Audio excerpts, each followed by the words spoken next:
Hi and hello dear Cancer! Welcome dito sa ating channel and yun nga no, sa aking mga new subscribers na welcome.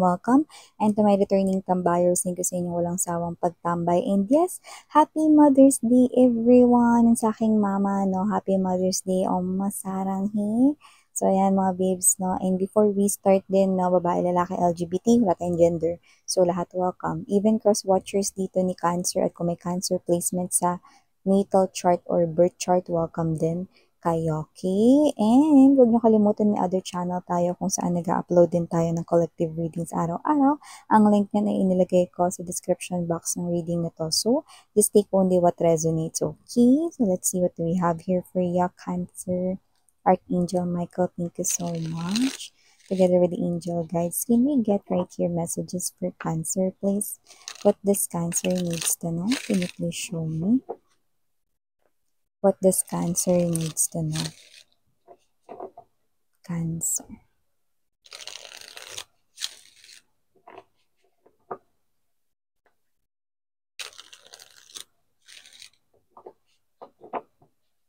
Okay, so let's go ahead and check this mga energies para sa'yo, Cancer. So you do have here the energy of Knight of Wands,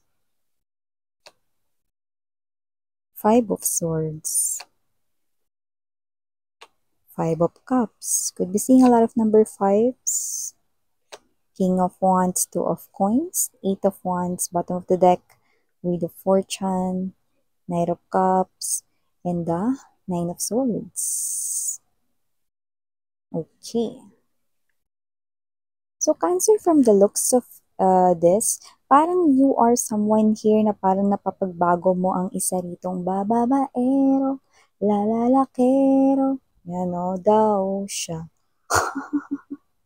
Mukhang alam niyang siya ay hindi marunong mag-settle down, hindi rin marunong sumeryoso. Alam niya yon dahil alam niyang marami siyang kausap rito, no? And this feels like a new person here arriving pa lamang sa inyong life, no? So this person here parating pa lamang siya, pero mukhang mahahanap niya na ang kanyang katapat. At nakikita ko rito na mukhang ikaw na ang magpapatino sa kanya, yan, no? Pero nasa sa'yo yan, no? Kung gusto mo ritong maniwala na magbabago ang isang tao, no? Kasi hindi lahat, no, may ganong klase ng mindset, no? Pero dito, totoong nakita ko, no, na maguguluhan rin siya rito at mukhang makukonsensya siya sa kanyang mga nagawa. At nakikita ko dito na maaaring ang player ay maging seryoso na when it comes to love. Antaray. So, mukhang mga babes, no, susuko ang mga tala, no, at ang kalangitan rito, no, sa pagbabagong magaganap sa isang individual, no. Yes, nakita ko na totoong masisway ang kanya ritong emotions and feelings at buhay dahil sa'yo. Yan, no. So, nasa sa'yo kung gusto mo siyang bigyan ng chance or hindi. Pero for a lot of you, parating pa lamang yan, no? Yung guy na yan, yung woman na yan, lady, LGBTQs, of course, welcome din kayo. Okay? Another message we have right here for you guys. I'm seeing someone here could be a boss type of energy or someone related to your boss. No? Pwedeng anak niya pero hindi naman nagtatrabaho dun sa kumpanyang pinagtatrabahuhan rin ng ninyo, no? Or ng kanya rito na kamag-anak, no? Pwedeng tatay niya, nanay niya, yung kamag-anak, tita niya, no? Yan. Basta family, there's bloodline right here, no? At nakita ko rito na family siya rito, pero nakikita ko rito na parang siya ito na either ikaw yung kakagalitan niya, no? Or yung katabi mo, no? Or makikialam siya rito, no? Sa kumpanya, parang may meeting dito or whatever, parang saling kit-kit lang naman siya, pero parang alam mo yung energy na parang gusto niya yung kanya yung masunod, ganong energy. So, nakita ko dito na parang may energy siya rito na parang, pakinggan niyo ako kasi ako naman yung kamag-anak ng may-ari eh, yan, or ako naman yung ano ng boss ninyo eh. May ganong klase ng energy, parang merong yabang yung nasa-sense natin dito. No? So, nakita ko rito na kaya ganyan yung energy ninyo, ayaw niyo siya na makialam rito, no? Pero mukhang maapektuhan rin kasi kayo rito sa inyong trabaho. No? Dahil una sa lahat, hindi naman doon nagtatrabaho yung tao na yan pero nangingialam, no? Or let's say mga babes, no, parang because of connections, 'di ba? Pero nakikita ko rito na parang Kaya kayo rito maiinis dahil maapektuhan kayo 'no, tapos ang nakakaloka pa nito, hindi pa yun yung boss ninyo, 'di ba? Puwede rin naman na directly kayo sa boss ninyo 'no, ta's ito yung directly ninyo 'no, na parang nakaka-interact 'no. So, parang talagang kailangan niyo rito na magpigil at i-extend ang inyong pasensya 'no, kasi maaaring umabot kayo dun sa inyong PC 'no, umiikli rito mga babes 'no, ang inyong PC at pasensya para sa taong ito 'no. Masyado siyang madaldal pero walang laman. Alam mo yung matalino pero walang laman 'no, 'yan. So, may gano'ng klase ng energy rito na parang saling kit-kit pero gusto niya yung kanya yung masunod, 'di ba? So, 'yan hindi porket kamag-anak or whatever kailangan sundin mo na 'no. So, lalo na kung hindi naman siya nagtatrabaho dun, 'di niya alam yung mga galawan at flow, 'di ba? So, yan. And also, nakita rin ako dito ng energies for you guys, no? Na possible rito na merong kumunik sa inyo. Doesn't have to be that this is someone here na about love. Pero ibang klase ng love, like a friendship love, no? Meron kasi dito mga ngamusta sa inyo. Uy, kamusta ka na? Cancer, yan, no? Or, ano na bang ginagawa mo ngayon? Kita naman tayo minsan, yan, no? So, I'm seeing your old friends popping out of the blue. Like, more than one sila. So, nakita ko dito na talagang meron dito mga old friends mo na bigla ka nalang kukontakin and they're gonna ask you out. Na parang magkita naman tayo, kwentuhan naman tayo, or malapit ka ba dito? Saan ka na ba nakatira ngayon? Kamusta ka na? Yan o. Kita naman tayo, meet up naman tayo. Yan. This could be old friends, old people that you knew. Okay? So, nakita ko rito, no, na yan, may mga kukontak sa'yo, no, na mga kilala mo rito matagal mo nang hindi nakikita, no? Yan. So, message about love naman tayo, no? Nakita tayo dito ng energy na parang gagawin lahat ng person mo sa ngalan ng pag-ibig, Cancer. Yan, no? Para lamang mawala yung stress mo. So, nakita ko dito, if you have a boyfriend, girlfriend, or may asawa ka na Cancer, parang gagawin niya lahat dito para maging okay ka, no?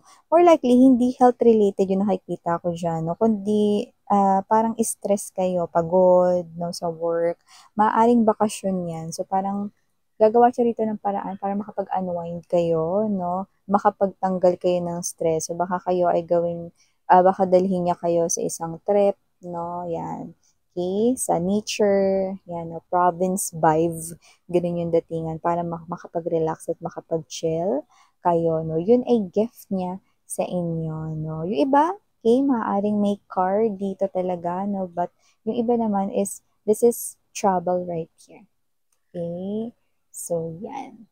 And, speaking of trouble, meron din ditong sasadya sa inyo, like bisita rito mga babes, no? Pero kung sino man tong bisita na to, sa lahat ng mga tao sa mundo, ito yung bisita na hindi mo inaasahan na susulpot. Yan, no?